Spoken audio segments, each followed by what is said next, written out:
This is one of the most amazing announcements yet for Pokemon Go, in my opinion, in that Armored Mewtwo is coming to the game in Tier 5 raids starting soon. There isn't a whole lot that's known about it yet, but we can start with what we do know and then work our way down to some educated guesses. This armored version of Mewtwo is based off of Mewtwo's appearance in the upcoming Pokemon movie called Mewtwo Strikes Back Evolution. But for those who are unfamiliar, we have seen Mewtwo in armor a few times in the past, albeit the beast never looked quite like this Armored Mewtwo does exactly. But Mewtwo's story is that it's a Pokemon created by science, essentially through years of horrific gene splicing and engineering of its DNA based on Mew. And I should say, we're just sticking to the stories from the anime episodes of old, mostly, when we say that. But Mewtwo was then used by Team Rocket's boss, Giovanni, who was battling using Armored Mewtwo. We also saw it completely destroy Giovanni's headquarters and fly off, bursting through the seams of this armor and finally being quote-unquote free. We can show an image on screen so that you can view its original armored look, whereas the one that we'll see in Pokemon Go is where we can now focus our attention for what we're going to talk about, encountering it and all that. Although it does sort of look like Mewtwo as a Transformer, or as the Predator, I suppose. But Mewtwo itself in Pokemon Go has the third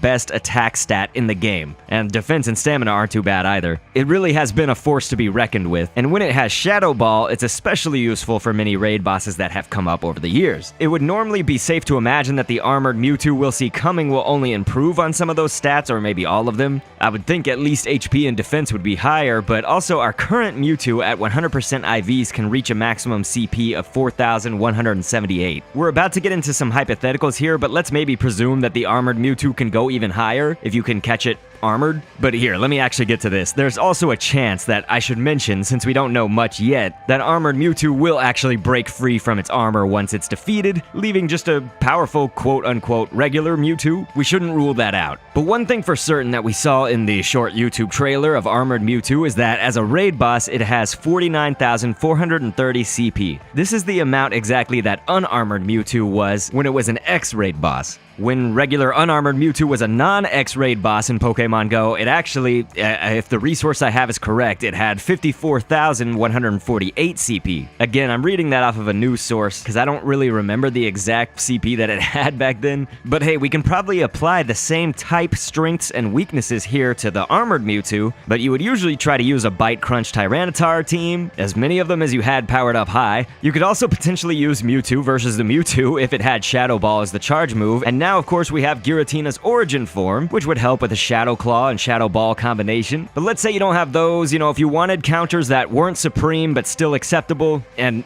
I really must reiterate, these are not the best ones. Only use these if you don't have what I mentioned before in a whole team, but you could use Caesar or really strong bug types, or if you have a Gengar, just know that it is a glass cannon, of course, so it can be one-shotted, but use it maybe if it's got Shadow Ball. And if you're still hurting for Pokemon after this and need other ideas, definitely make sure that you're with a nice big group, of course. But you could use dark types like Houndoom, Absol, and Umbreon, again, if you don't have the supreme counters. I always feel like I gotta reiterate that. But alright, ladies and gents, July 10th is when it begins, so go get yourself a Mewtwo, either with some armor, or if it sheds the armor after battle, still go get more Mewtwo's. I feel you can never have enough unless you have like 2,700% IVs or more. But still, go do it. And if it's shiny, oh my god, go do it.